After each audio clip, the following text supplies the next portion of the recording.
What's up, everybody? Welcome back to the What's Goody podcast. I have a very special guest today, Dr. Latt Mansor. How are you doing, buddy? I'm good. Thank you. Thank you for having me. Yeah, dude, definitely, dude. And we were just talking before we went on air, and it's been such a long time since we last hit it off, but it feels like it was just yesterday. You and I just started jump right into it. We start talking, and dude, I've seen you just absolutely blow up.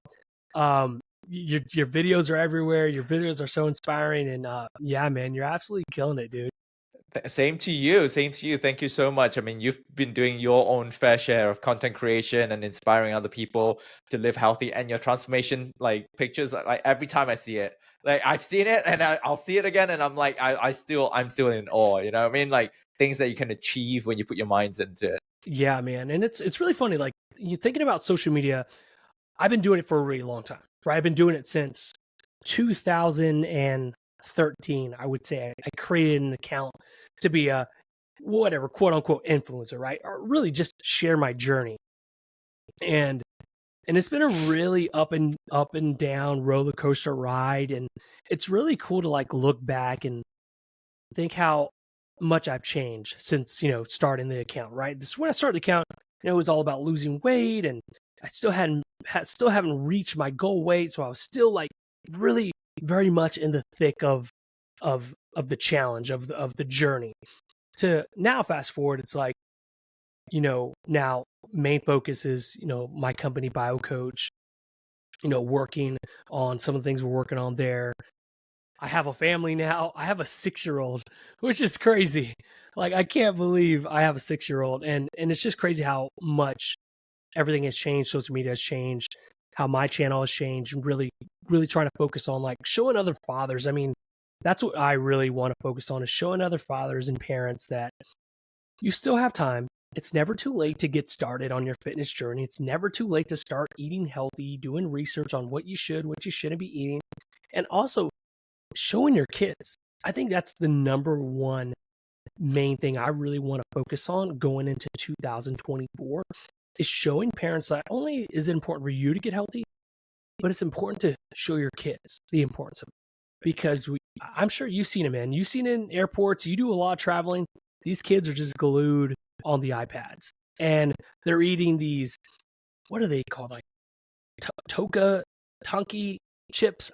They're I don't know. I don't even know what they're called, but I've seen kids eat them, and they're drinking sodas, and I'm just like, You gotta lead by example. you gotta lead, man. You gotta lead, right? Do you know who you should talk to? Have you heard of this Fit Father project?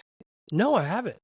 So I interviewed him, Dr. Anthony Balduzzi, on the HVMN podcast just a few weeks ago. So he started this Fit Father project, very similar to yours, like want to inspire parents, busy parents to work out fit. Check him out. I'm happy to make the introduction as well. I think you guys will have a lot in common, like principles and values wise, and also in terms of what you guys can bring to your audience.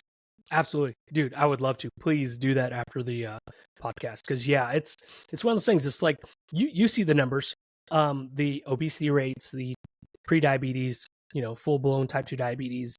Everything's skyrocketing, and it's also the numbers are coming up on our children.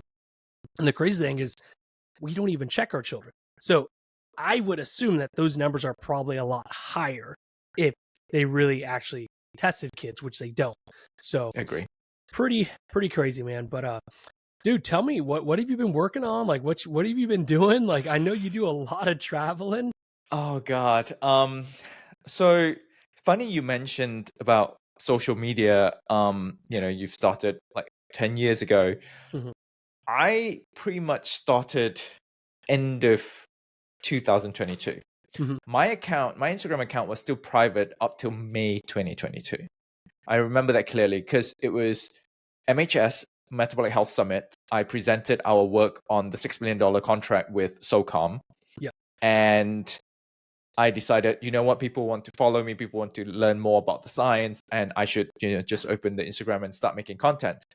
Didn't really make content until October 22, when I took over the HVMN podcast. And in my head, I was like, well, I'm just going to do it as part of my job, not so much as a content creator, but as a research leader of HVMN. Yeah. And I also thought to myself, I'm like, come on, man, I'm a scientist. Like, I don't know this game. It's a bit too late to join this influencer wave, because people who have done it for, like yourself, like they are already way ahead. Like, how are you going to catch up? So I just kept at it. And end of last year, suddenly like one video went viral, and then it blew up, and then a lot of conversations started going on, and a lot of people started DMing me for like questions around health and science. Obviously no medical advice, but whatever I can help to point them in the right direction on like literature, different publications, I'll do that. And now here I am, my company is like, so what's the goal for the content side and then the research side? So I still have to, lead all the research collaborations. We've got a lot of very exciting research coming up this year, especially on ketone IQ. We're looking at appetite suppression. We're looking at sleep deprivation. We're looking at sleep apnea in the diabetic population with Johns Hopkins. And we're also looking at long-term safety study, because a lot of people are very interested and very much concerned. It's a new supplement, and people are like, oh, okay, I've taken it for 6 months, obviously no adverse effect, but how about long-term? So obviously no one has done that, and we're like, you know what, no one has done that doesn't mean that it doesn't need to be done. So we are also embarking on that journey as well. Yeah, you know what? One thing that I always want to ask a guest is something that's very, very popular right now, but that's like GLP-1s right now. GLP-1s are the hottest thing. Everybody wants to take them. Everybody wants to lose weight. I totally get it. But what do you find like ketone IQ? Ketones to give you natural energy, right? Yeah. What would you say like that compare to the semaglutides? So semaglutide, the mechanistic value because they is different. share kind of the same, like you just said, like the ketone IQ will suppress your appetite. It suppresses appetite, but not to the extent of GLP-1 agonist. So that is purely on a hormonal level. So it's a very strong appetite suppression, where it's significant in terms of, you've seen the studies, like you can lose significant weight because of the appetite suppression. Whereas ketone IQ, it's basically, I'll simplify in terms of your body knows that you have enough energy. Ketone is a very, very efficient fuel. Your body recognizes it, and your body registers that, hey, I've got enough energy, so I don't need to eat more. Versus if you have processed food, it is engineered to be hyper palatable, hyper addictive, and you have that cravings 2-3 hours later. Yeah. Now, as much as we talked a lot about GLP-1 and Ozempic and all that, do you know what? I made a video on my Instagram a week after that, not a week, maybe a month after that. My account has been restricted. I can't boost any of my reels for a month. I reached out to Instagram. They're like, oh, we don't have any more information. We'll let you know. It's under review. I was like, I've done nothing wrong. All I've done was basically explain what Ozempic is, what semaglutide is, and what are the different side effects, and my take personally on taking the drug.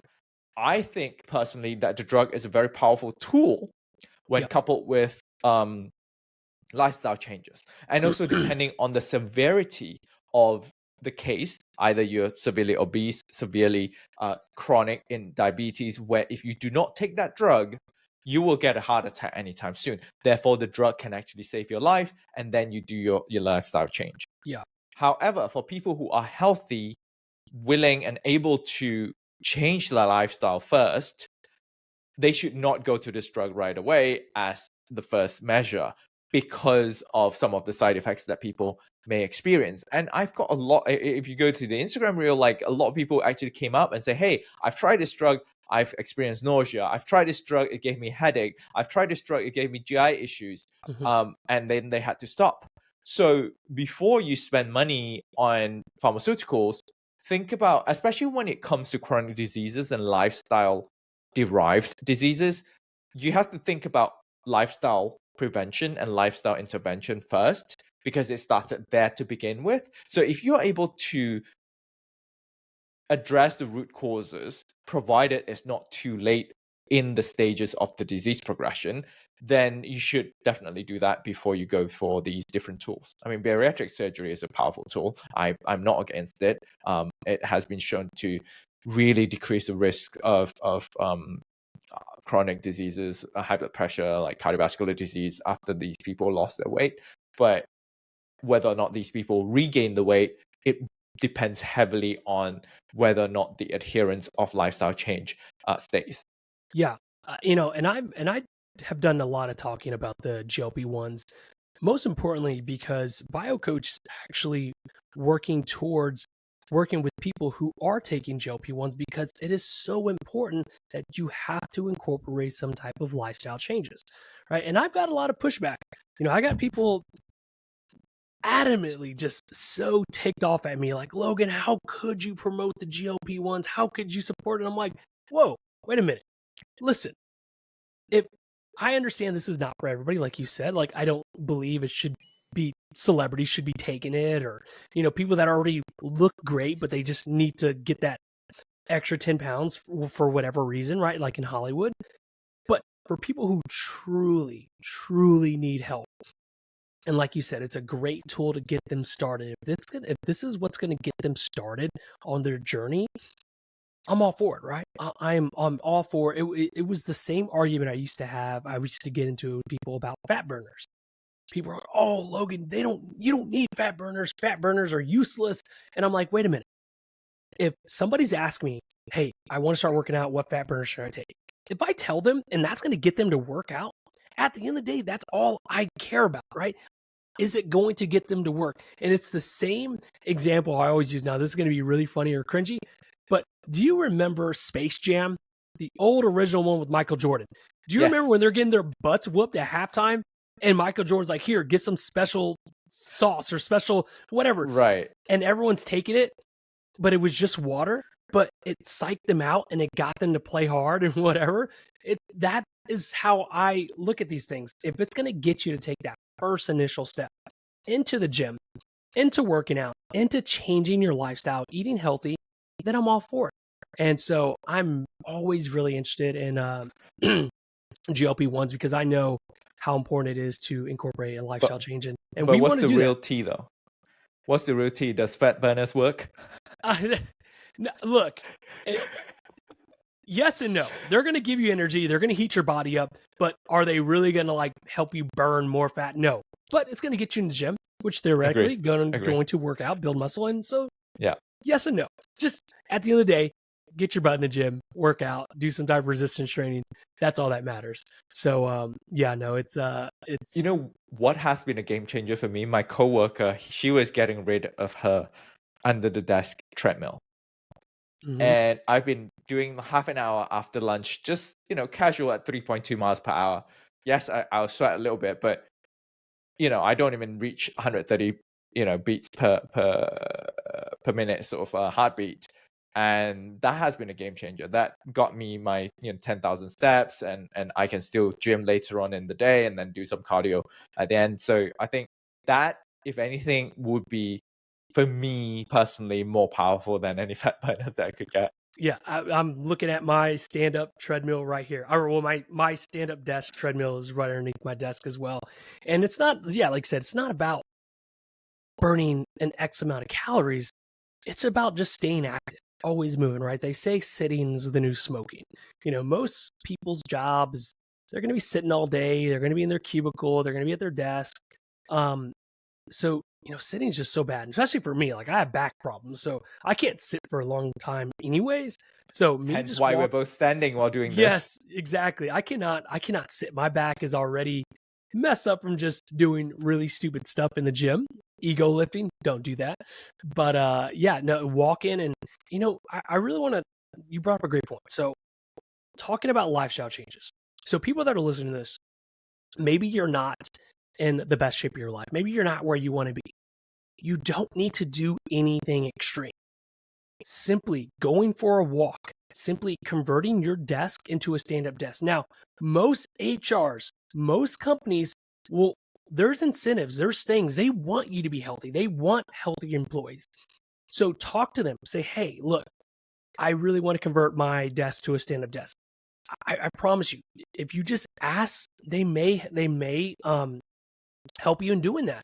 And just sitting, I mean, just standing, converting your sit-down desk to a stand-up desk is amazing for you. It's amazing for you. And so you don't have to do these crazy things, going for a walk after your meals, going for a walk after dinner time.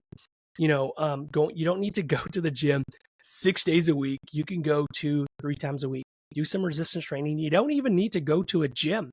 I have made many videos of here in my house. Just find heavy things to start lifting. Do some push-ups. Do some air squats. Do some sit-ups.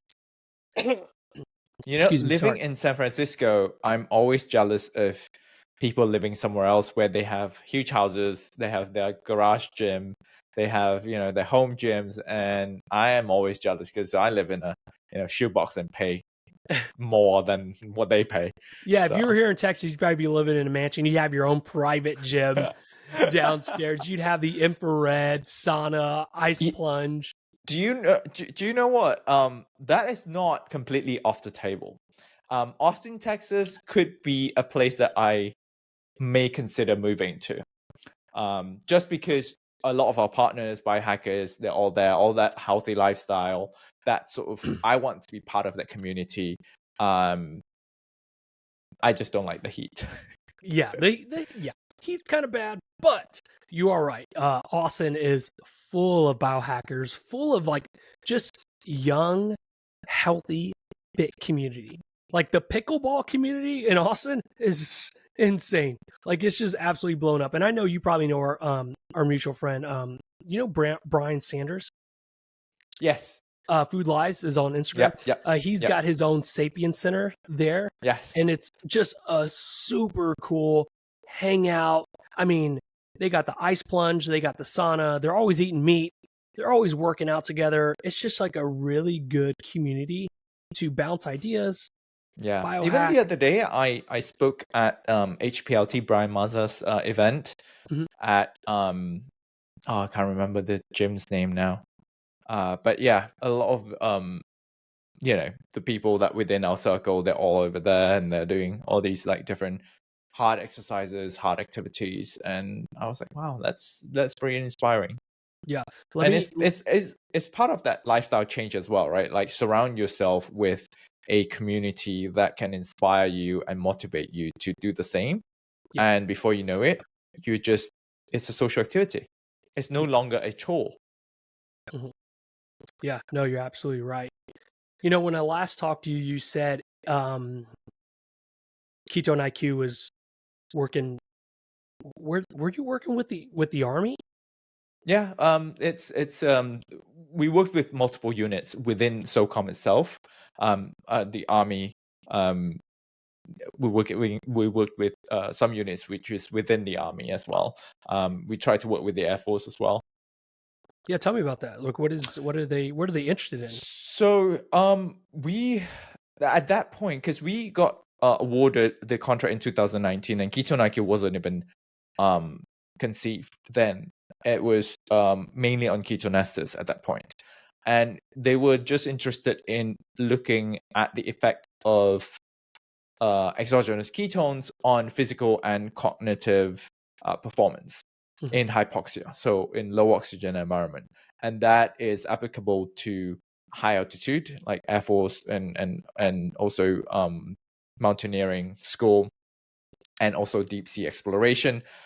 And obviously, when we are in low oxygen environment, the first thing that takes a hit would be the brain activity, because the brain is such a hungry organ that uses up 25% of our total body calories. It requires a lot of energy, and energy production requires oxygen. As soon as there is a drop in oxygen, the signaling program will signal the brain and other parts of the body to lower the activity in order to not generate oxidative damage.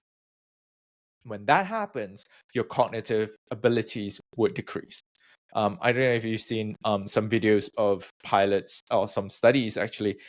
They are at high altitude in a plane, and they take off their mask and they are severely hypoxic. And then they're like, okay, now you have to put your mask back on. They can't put their mask back on because they literally, they can't think logically. Yeah. They can't make rational decisions.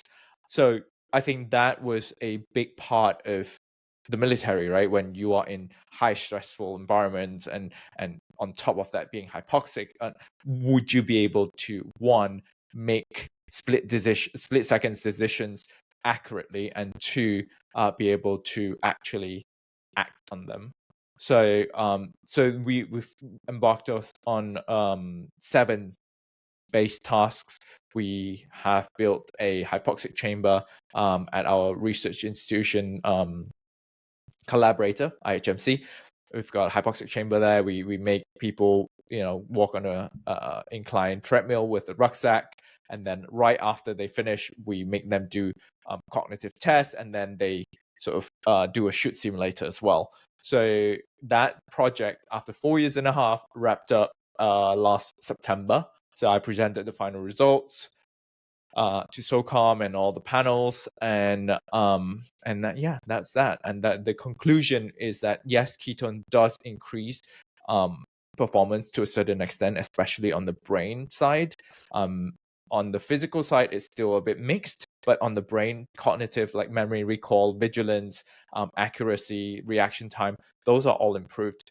However, when they increase the intensity of exercise, the benefits seem to have been mitigated. And what we suspect is the ketone ester increases acid load in the blood, because it spikes your blood BHB or blood ketones up high too quickly, and therefore creates an increased cardiorespiratory stress biomarker system. So you breathe harder, and you want to expel out more carbon dioxide to neutralize the blood.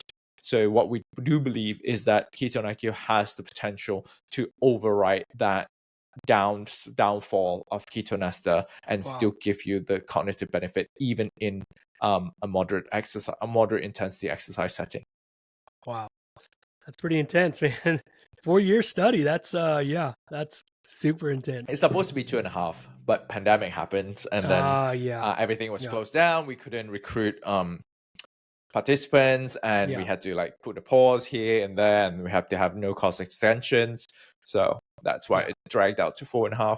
Yeah. But you've got a 5-year long contract waiting ahead of you. I do. Yeah, we're we're not even a year into it, and we're good. We're doing really good. Like I told you, our first goal is to get 1,000 people signed up to a DPP program, diabetes prevention program, and we made our first announcement 2 weeks ago. Did an email blast, and 800 people signed up. So we're doing pretty good. The curriculum is the one thing that's really cool about the way we're doing it is, I'm sure you've seen their standard DPP program, right? Mm-hmm. And they're using the same old food pyramid, right? Where we both know it probably should be upside down. Part of the grant was that you could submit your own curriculum, and we did. So Chris was a big part of that, and we submitted our own curriculum, and it's obviously going back and forth. There's a lot of things they did not like, which I totally get. We are definitely the rebels in this space with the other companies. Someone has to do it. Someone has to change it. You're right. I mean, look at the numbers. They're not going down, and so something has to change. And maybe I gotta tread carefully, but maybe what they've been doing in the past is probably not the best decision. And so here we are, going to tell you to maybe you should eat a little more fat. Maybe you should eat a little more meat. Maybe you should drop the processed foods and the sugar and monitor your blood sugar and eat more whole foods.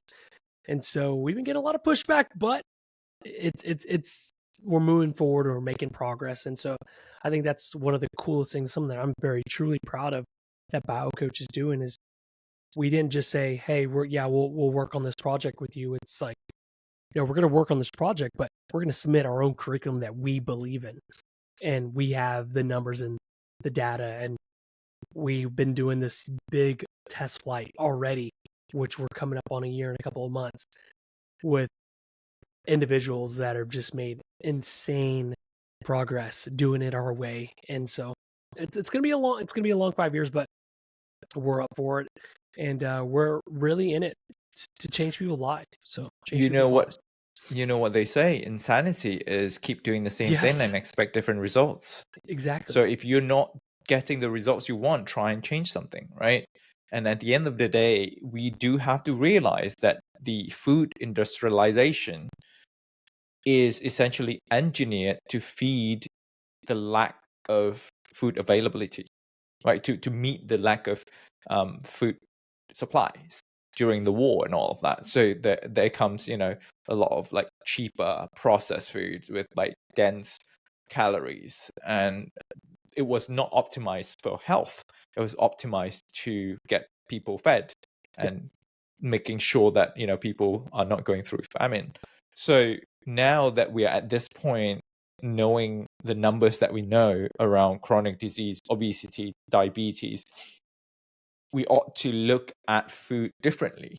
What has changed in the past 50 years that has led to where we are today. Yeah.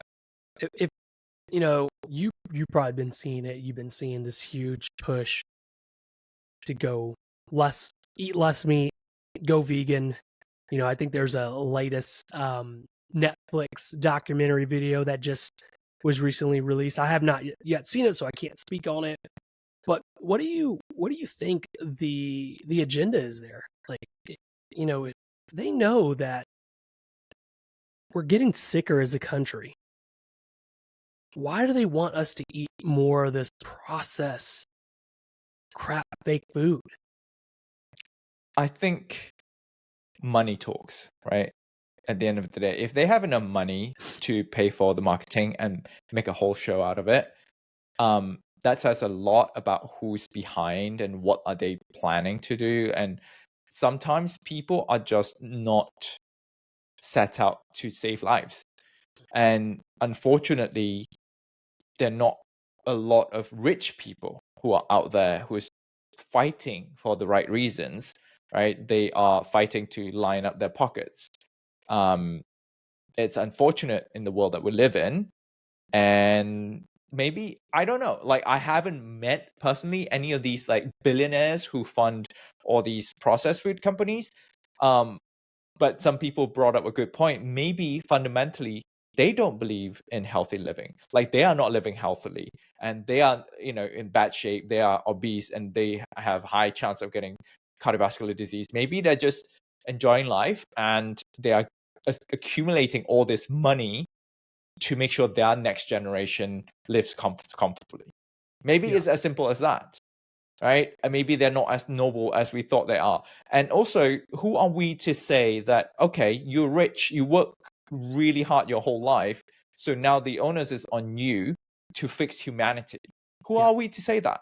We can't. The only thing we can do is for ourselves to take on the responsibility. As an individual, I always tell people, I'm just one person. I may not change the world, but if I can change one person, if I can inspire one extra person to take control of their own lives and live healthier than they were yesterday, I'm happy with my life. I can leave without regret. No, and and I will say this, I think people are. I think more with YouTube, Instagram, TikTok, I think more people are finally starting to take healthcare, their lifestyle, what they eat, how they work out, into their own hands and not strictly depending on what their doctor says, what so-and-so says, right? And so I do have, I guess, hope. I do have hope that more and more people are taking control of their own lives. And look, I'm not saying all doctors are bad. I just don't think,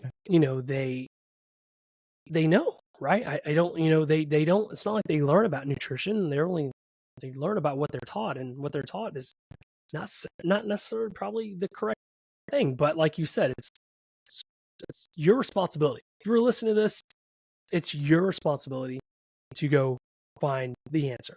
The answer's out there. Like with everyone has an iPhone, everyone has a computer, like endless amounts of free information is out there. You just got to go find it. So, which is why they think it's very important.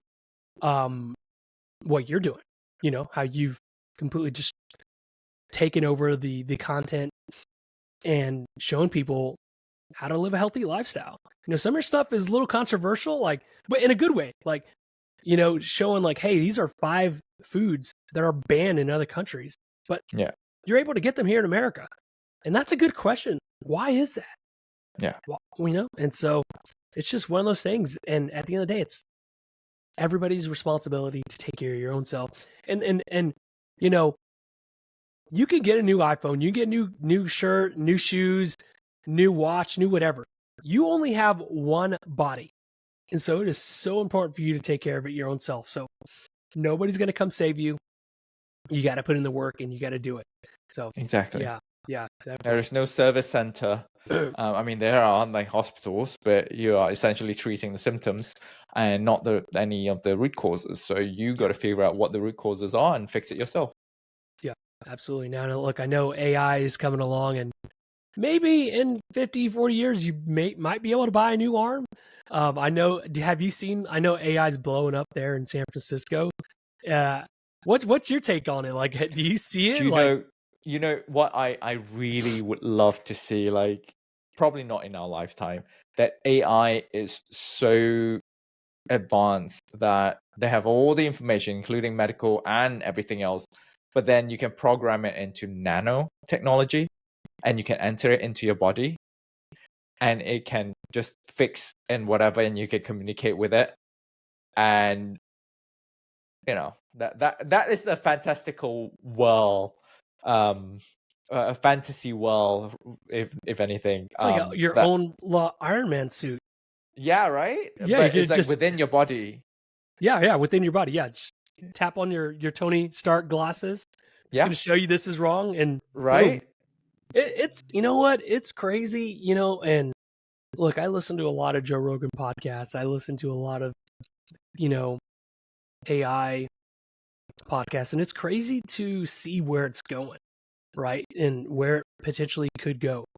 Where I think one of his latest podcasts, he had on a gentleman that was saying, the healthcare is going to change. They're going to take these large language models, and he sees it to where you don't need to go to the doctor. You don't need to go anywhere. You just type in what your symptoms are, and it's going to give you a pretty accurate answer on what you should be doing. And that's going to be an absolute game changer. Healthcare here in America is just... That's not good news for doctors who have got millions of dollars of debt. Yeah, you're right. And you're right. But how do they stop it? They can't. Are they going to go to the government? How do you stop this AI giant? And that's the question. I want to ask you, where do you see this going? Where do you see the future? I know you just said, years down, you maybe see some nanotechnology, but where do you see in the next 5-10 years with this AI going as far as healthcare? For healthcare specifically. Yeah. I think diagnosis is definitely one of those things, because a lot of times, doctors are trained. It's like, okay, X symptom, Y treatment, X symptom, Y treatment, right? So that can easily be programmed. But then I think the next step would be physical. You can explain your symptoms, but some of the diseases need physical observation. How can we program an AI to recognize, okay, this is a lesion, specifically this color, this size equals this disease? I think those would be important. And then the second thing is, you still need to, if it's within your body, you still need those scans and all of that. How do you tie that into interpretation, right? You look at MRI, there's something in your brain. A doctor with experience would be able to tell, okay, whether that's a tumor, whether that's just something else, whether that's a technical issue. How can we train an AI to be able to diagnose that accurately? That's the question. It's like, in the 90s where internet was created, right? Internet started like blooming and no one could stop it, right? No. And the next thing you know, everyone has internet. I think it's one of those things that you see it coming, it's gonna blow up, and it's just a matter of time and a matter of how. Yeah, no, I think in next 10, 15 years, everybody will have their own little personal Google chip, whether it's in their glasses, whether it's in their body. Just instantly, someone asks you a question, boom, you do the Google in your head, you find the answer. It's gonna change. Exactly. It's gonna change the world forever. But like you said, it's coming, and you just gotta adapt. I mean, that's what humans are good at can doing. see Adapting. it as as a challenge that you need to adapt, or you can see it as the next phase of human civilization that you can look forward to. Yep, So that's right. depends on your perspective, right? Yeah, definitely. So Latt, I have seen you start, seen you in the gym working out. When did you always work out? Is this something recently? Yeah, no. So I grew up overweight, right? I grew up okay. with my family with high prevalence of diabetes, Mhm. and my late dad died of stroke, and he had a heart attack before that.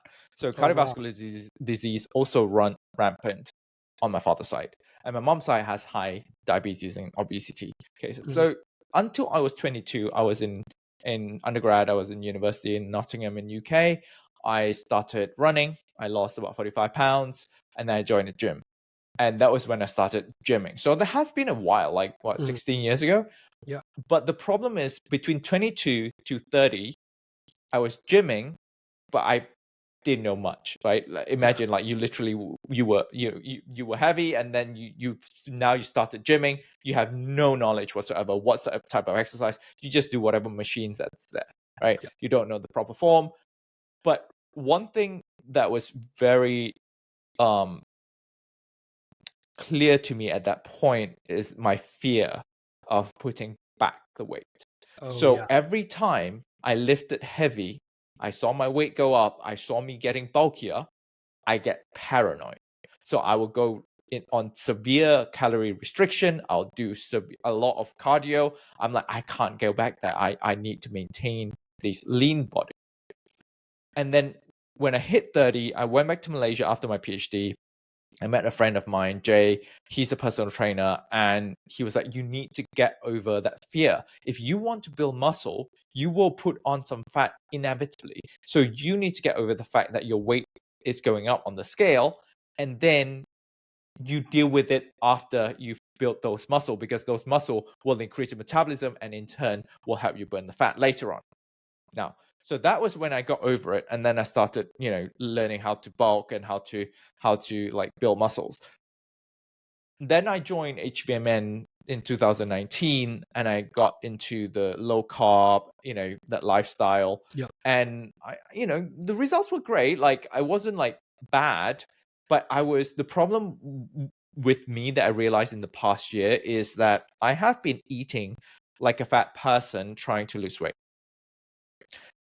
even after I've lost the weight. Mhm. So I've been eating too little protein per day. Yeah. I've been eating too little calories per day, because I would fast 16/8 every day. And I was also on low carbs. So the combination of that, and this is interesting because I just got my OGTT results 2 days ago. Oral glucose tolerance test, for those who are listening. I consumed 75 grams of glucose water, or dextrose they gave me. And they measure my glucose and insulin level over the next 4 hours. Interesting point is that my glucose does not go above 100. It peaked at 99. Great, right? Yeah, Good thing, great. right? But then they looked at my insulin. It went up to like 40. And then even after my glucose went back down to 75, it went even further up to 46. And then I go into hypoglycemia. Yeah. Into the 50s. So my body, so in that sense, it seems like a bit of insulin resistance. Yep. And it's Which just my happens body is... which happens before. Insulin resistance is, for people that are listening, that's the first thing that happens. And so before you see type 2 diabetes, pre-diabetes, obesity, insulin resistance has already started, and it has already begun. And that's one of the biggest things I try to preach to people is figure out if you're insulin resistance, if you have insulin resistance first, because that's the starter to all the other chronic diseases, right? Yep. So no, that's really interesting. Yeah, and you can't tell with just your sugar levels. No. Because your sugar level would be perfectly fine. Like my sugar level was perfectly fine. But if I didn't measure my insulin, I wouldn't have known. So because of the combination of fasting, calorie restriction, and not enough protein, I wasn't putting on enough muscle and I was putting on a lot of fat. Because of my insulin spiking up, insulin is an anabolic hormone. It drives your body to store substrates because it tells the body that you are in abundance of substrate. You need to pull it into your cells and store it, either as glycogen or as fat.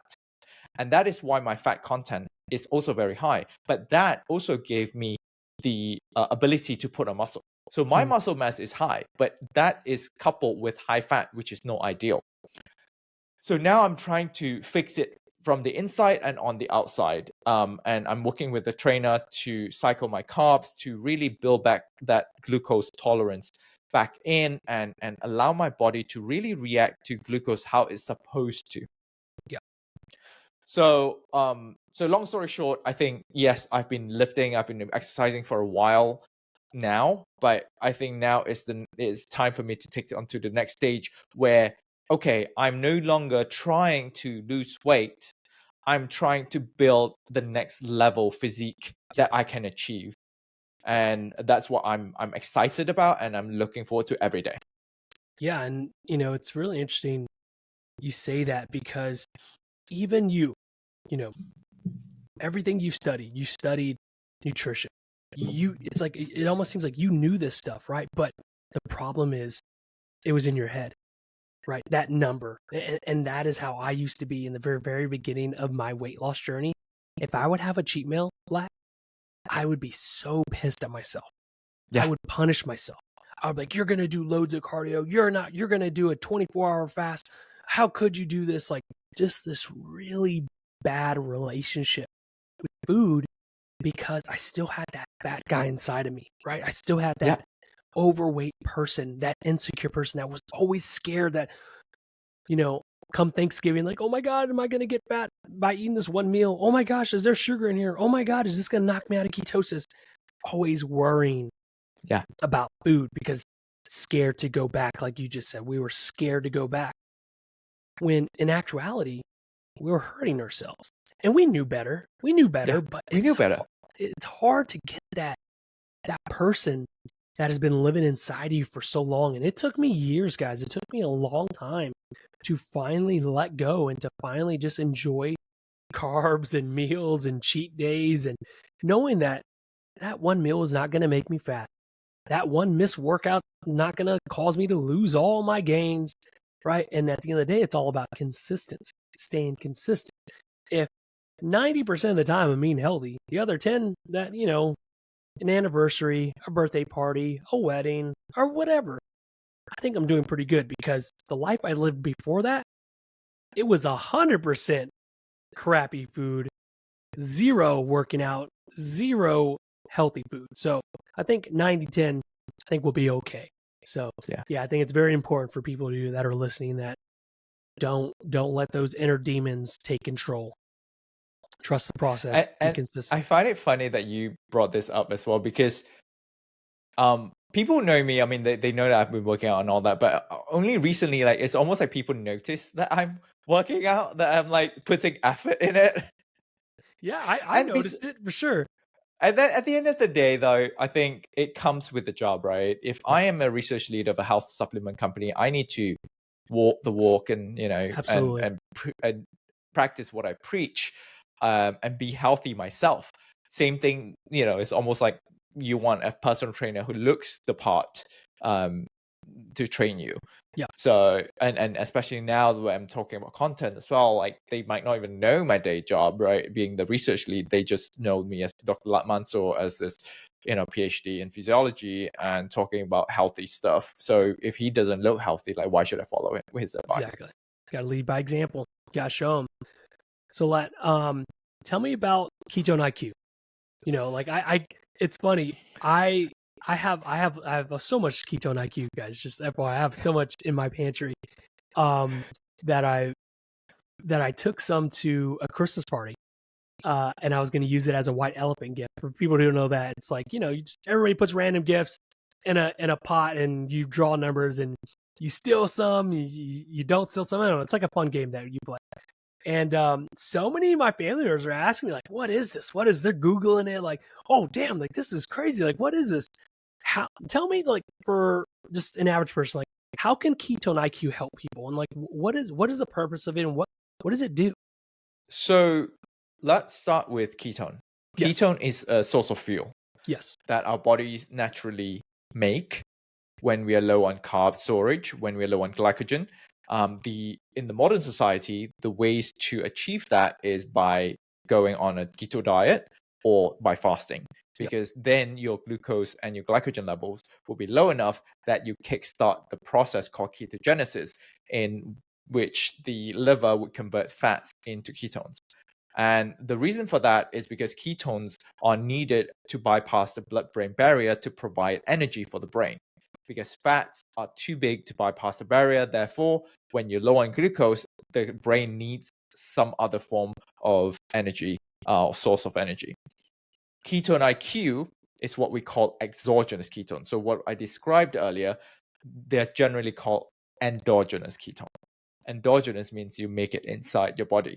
Exogenous ketone is essentially external source of ketone that you can directly consume, and it increases your blood ketone levels. And what it does is that initially I think scientists just thought, well, ketone is just another source of fuel, so it's like fat and sugar, you just take it for energy. But then over time, especially with the emergence of exogenous ketones, we no longer have to have a restricted diet in order for people to research ketones. So we can now have a physiological state where you have glucose in your body and you drink Ketone IQ. Now you have ketones as well. Now let's observe what your body does, how your body reacts, what the organs would prefer. The heart and the brain have shown to preferentially take up ketones independent of other substrates, meaning that they'll still uptake fats and proteins and sugar, but when ketones are available, they take up ketones proportional to the availability, meaning that you're just providing more energy to your brain and your heart. And this is especially important in diseases that is caused by energy deficit, Alzheimer's, heart attacks, because when we look at Alzheimer's patients, we can see that the brain has some form of energy deficit, some form of insulin resistance that causes the brain to not be able to use glucose efficiently. Same thing with heart attacks. You have the lack of blood flow and therefore lack of substrates going to the heart, and the heart cells or cardiomyocytes are not getting enough source of fuel in order to provide energy to pump the heart.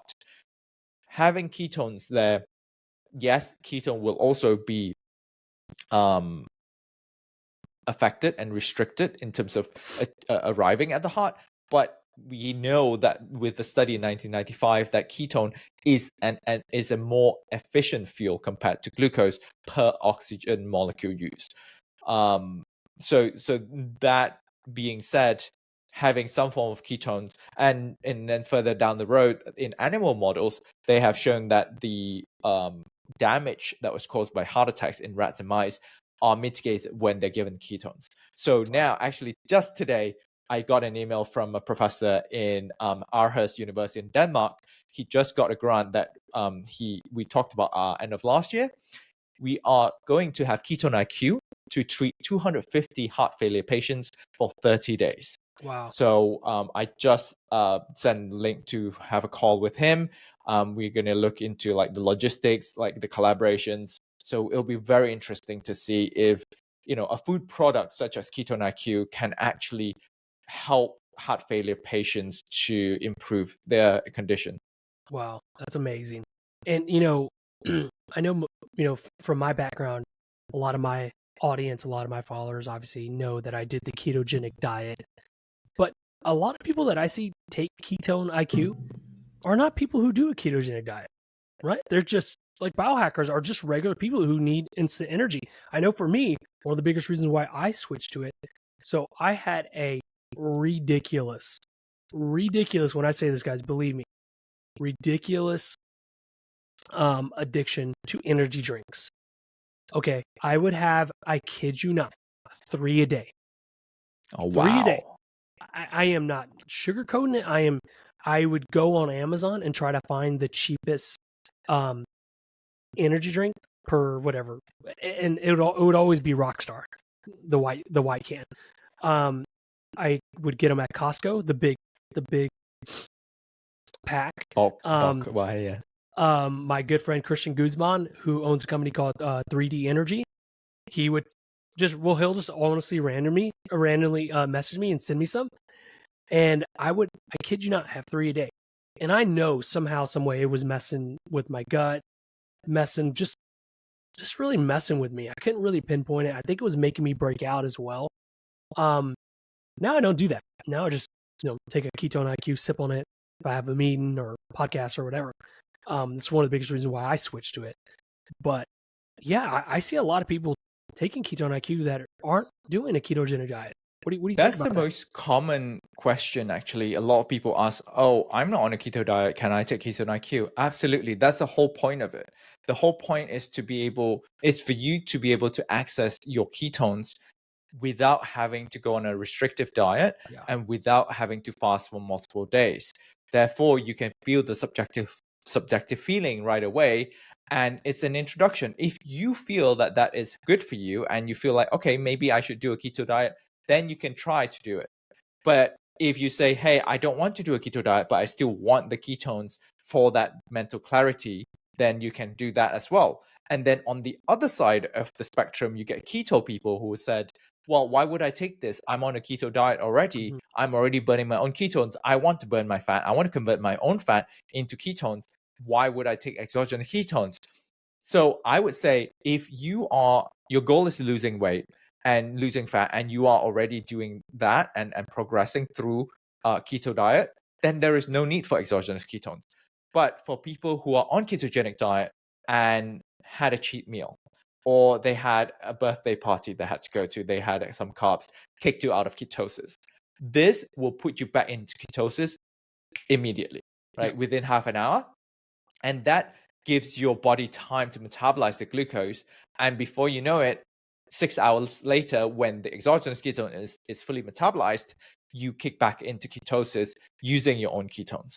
And know that we know from a study that when people take exogenous ketones, they are also upregulating all the enzymes and hormones related to keto metabolism. So that means your body is primed and ready to metabolize your endogenous ketones when you're done with the exogenous ketones, because this is only 70 calories. You burn that out in a few hours. Yeah. Even if you're not exercising. If you're exercising, you're burning it like in less than an hour. Yeah. That's awesome. Well, Dr. Latt, let me let my followers know, where can they find you? Where can they find more of your awesome videos? Where can they find Ketone IQ? Yeah, they can find Ketone IQ on hvmn.com, our website, or Amazon, or nationwide in Sprouts. And you can find me at Latt Mansor, LattMansor, on Instagram, TikTok, and also HVMN podcast with Dr. Latt Mansor. That's on all major podcast platforms. And are you doing any dances on TikTok? No, not yet. Unfortunately, I gotta brush up my moves first. Yeah, no amount of Ketone IQ will help me with that one. All right. Well, Dr. Latt, thank you so much for taking time out of your busy day. I appreciate you coming on my podcast, and I cannot wait till we run into each other again. I don't know where that's going to be, but whenever it happens, I'm looking forward to it. It's going to be soon. Knowing our groups of friends and partners, I'm sure we'll be running it. And let's go to Terry Black's. Let's get some barbecue. Love it. I love it. All right, Thank buddy. you so much for having me on. Yes, thank you, everybody. We'll see you on the next episode. Peace.